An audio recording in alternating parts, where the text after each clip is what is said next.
Bienvenue sur Feu intérieur. Ici, on ne joue pas un rôle. On parle vrai.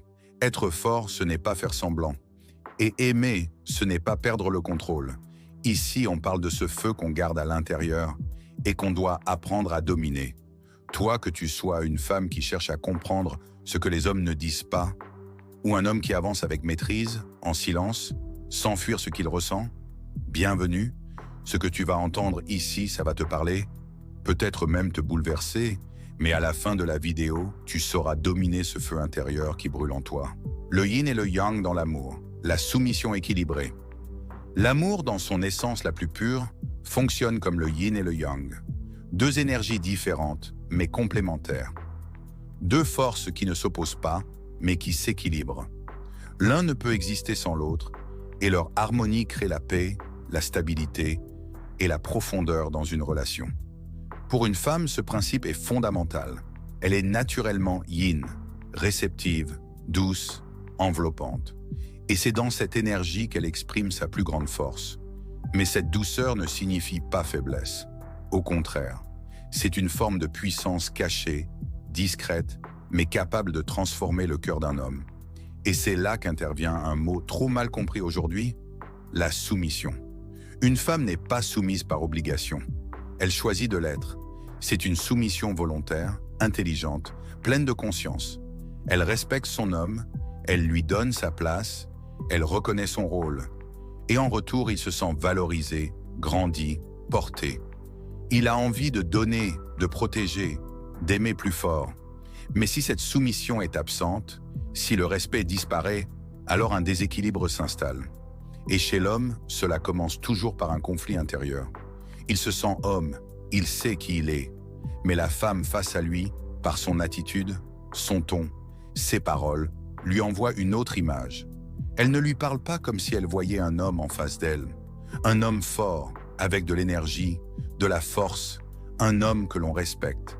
Elle le dirige, le corrige, le commande.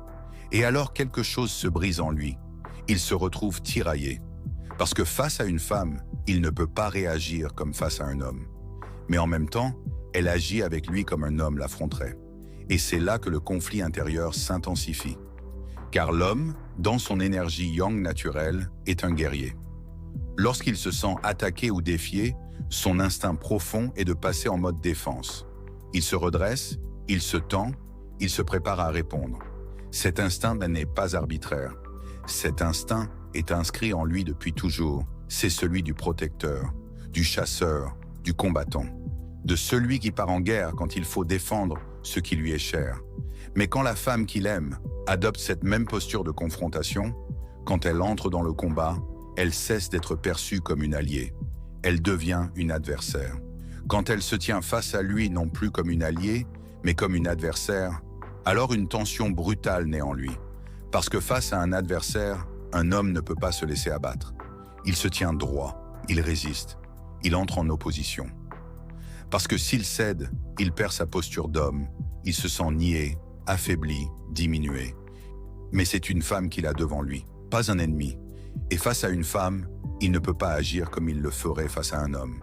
Il ne peut pas exercer la même force, la même réponse frontale.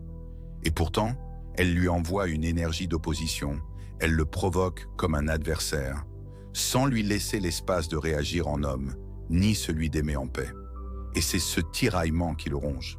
Parce qu'au fond, il est là pour la protéger, pas pour la combattre. Il est là pour l'élever, la sécuriser, pas pour gagner contre elle. Mais si elle le pousse à se défendre contre elle, il est forcé d'entrer dans un rôle qu'il déteste jouer avec la femme qu'il aime. Et cela est encore plus douloureux quand cette adversité vient de la femme qui partage sa vie, parce qu'il ne se sent pas seulement blessé dans son ego, il se sent atteint dans sa mission d'homme. Il a l'impression d'un échec sentimental profond, car celle qu'il veut aimer, protéger, couvrir, lui renvoie un message dur et silencieux. Je n'ai pas besoin de ta force, je peux me défendre seul, je suis plus forte que toi. Et pour un homme qui sait au fond de lui qu'il a la force de protéger sa femme, c'est une douleur profonde, presque humiliante, comme si elle lui disait « Tu n'es pas assez fort pour moi ». À cet instant, il ne voit plus une femme en face de lui, mais une personne qui nie son essence, qui rejette ce qu'il est venu offrir. Et cet homme alors se ferme, définitivement parfois. Alors il résiste, il entre dans une confrontation extérieure.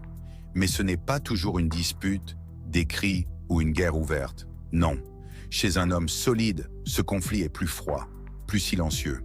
Il ne va pas se battre avec des mots. Il ne va pas chercher à se justifier. Il va simplement se retirer intérieurement, refuser ce que la femme cherche à obtenir, fermer l'accès. Et c'est là que tout bascule. La femme voulait quelque chose. Elle voulait peut-être une attention, une décision, un moment, un geste.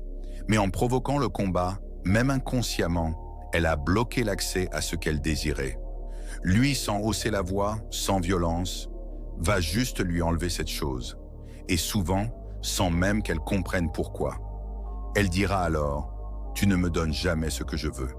Mais elle ne voit pas qu'en attaquant, en confrontant, elle a fermé la porte elle-même. Parce qu'un homme ne peut pas donner à celle qui lui retire sa place. Il ne peut pas récompenser une énergie qui le confronte. Et parfois, il ne dira rien. Il ne répondra plus. Il se taira. Il s'éloignera. Pas par faiblesse, mais par force contenue. Parce que certains hommes, dans leur maîtrise d'eux-mêmes, préfèrent le silence à la guerre, la distance au conflit, l'absence à la dévalorisation. Et c'est pour cela qu'une femme peut, sans même le vouloir, soit créer la paix, soit déclencher une guerre. Tout dépend de la posture qu'elle choisit, celle de l'alliée douce et respectueuse, ou celle de l'adversaire dur et autoritaire. La première inspire l'amour, la seconde allume un combat, souvent silencieux, mais lourd de conséquences. Ce silence n'est pas toujours compris. Il peut être mal interprété, vécu comme un mépris, une indifférence ou une forme d'abandon. Et c'est là que dans certains cas, la tension monte d'un cran.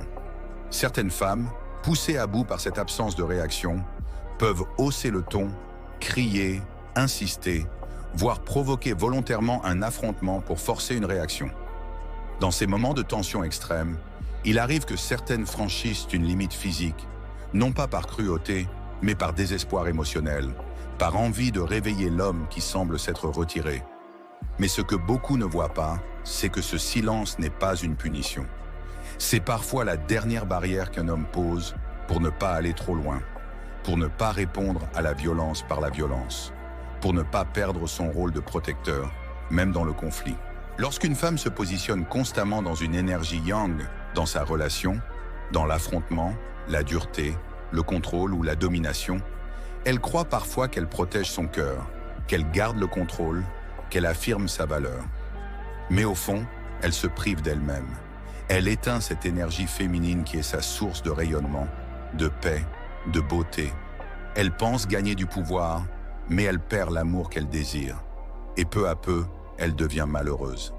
Parce que cette posture yang n'est pas naturelle pour elle sur le long terme. Elle épuise, elle coupe du ressenti, elle crée des tensions, elle attire des hommes faibles qu'elle finira par mépriser, ou bien elle pousse les hommes solides à s'éloigner d'elle. Alors elle se retrouve seule, incomprise. Et pourtant, au fond d'elle, elle a soif de tendresse, de sécurité, de fusion douce, mais elle ne laisse pas de place pour que l'homme la lui offre. Car un homme fort n'aime pas lutter contre une femme. Il veut être inspiré par elle, guidé parfois par sa sagesse, mais pas affronté comme s'il était en guerre chez lui. Et ce que beaucoup de femmes ne réalisent non pas, c'est que l'abandon du contrôle, la douceur, le respect volontaire, ne sont pas une soumission au sens de faiblesse. Ce sont des portes qui ouvrent à une relation profondément nourrissante. Une relation dans laquelle elle peut enfin se détendre, être aimée, se sentir protégée et valorisée, sans avoir à se battre pour exister. Alors comment être dans sa féminité? Ce n'est pas un rôle, c'est un retour à soi. C'est parler avec douceur, même quand on est contrarié. C'est exprimer ses besoins sans imposer. C'est poser des limites sans les hurler. C'est reconnaître en son homme une force différente et savoir l'influencer par l'intelligence du cœur, pas par le bras de fer. Être dans sa féminité, c'est rester tendre sans être naïve. Poser ses attentes sans être agressive. Laisser de la place à l'autre sans s'effacer soi-même. C'est choisir d'incarner l'amour, la paix, la beauté. Et c'est dans cette vibration que la femme touche le plus profondément l'homme. Parce que c'est cette énergie qui l'apaise, l'élève, et lui donne envie de construire avec elle. Mais elle ne doit pas être dans l'extrême. Elle doit pouvoir dire « Chérie, je pense que ce que tu veux faire là n'est pas bon. mais ensuite le laisser faire et le laisser assumer ses erreurs. Parce que l'homme a besoin de ressentir qu'il garde son pouvoir de décision, même quand sa femme exprime une inquiétude. C'est ce respect-là qui renforce sa posture masculine, et non le contraire. Il y a aussi une façon de dire les choses quand une femme a envie de quelque chose. Une femme dans son énergie masculine dira par exemple « Tu ne m'emmènes jamais au cinéma. C'est toujours pareil avec toi. On ne fait jamais rien de bien ensemble. » Mais ce type de formulation est accusateur, blessant, et lui donne l'impression qu'on lui réclame cette sortie. Il a le sentiment que cela ne vient pas de lui, que c'est une obligation, une exigence, et ça lui retire sa spontanéité. Il se referme, il se défend, il se déconnecte.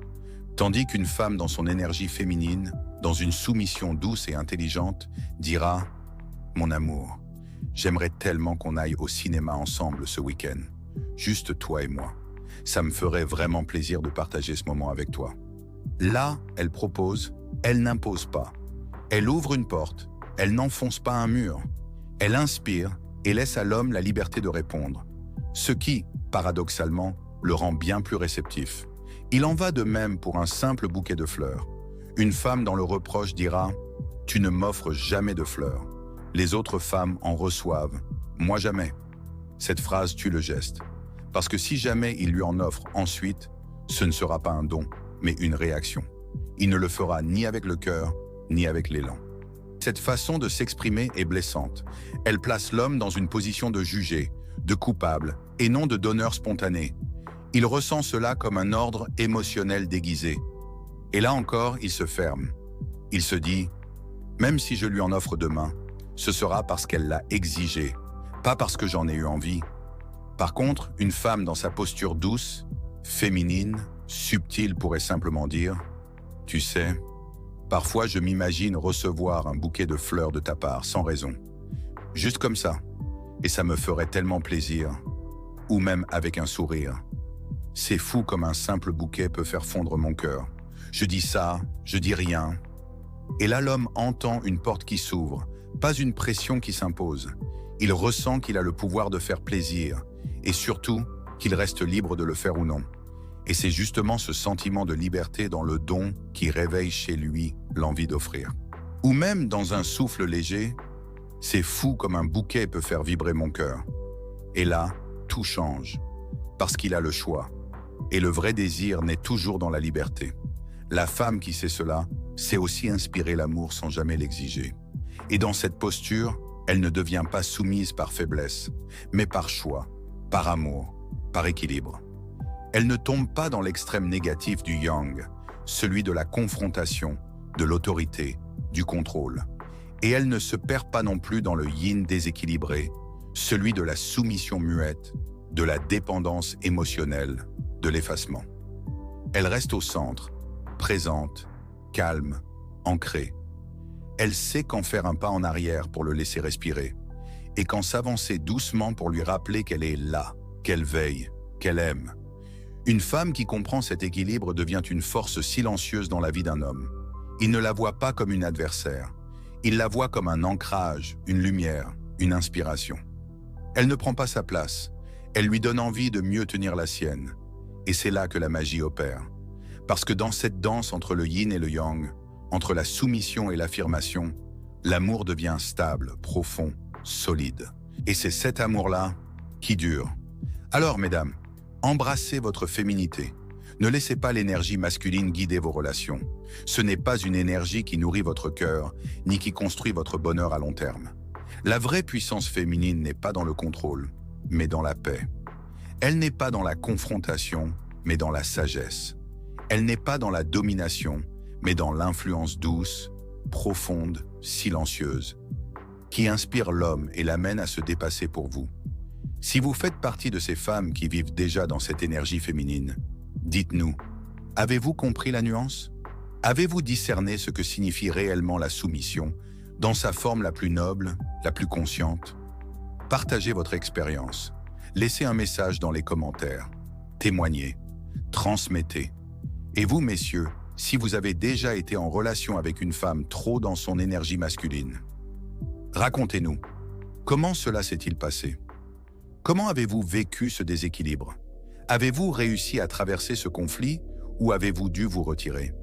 Votre expérience peut éclairer d'autres hommes et aider des femmes à mieux comprendre.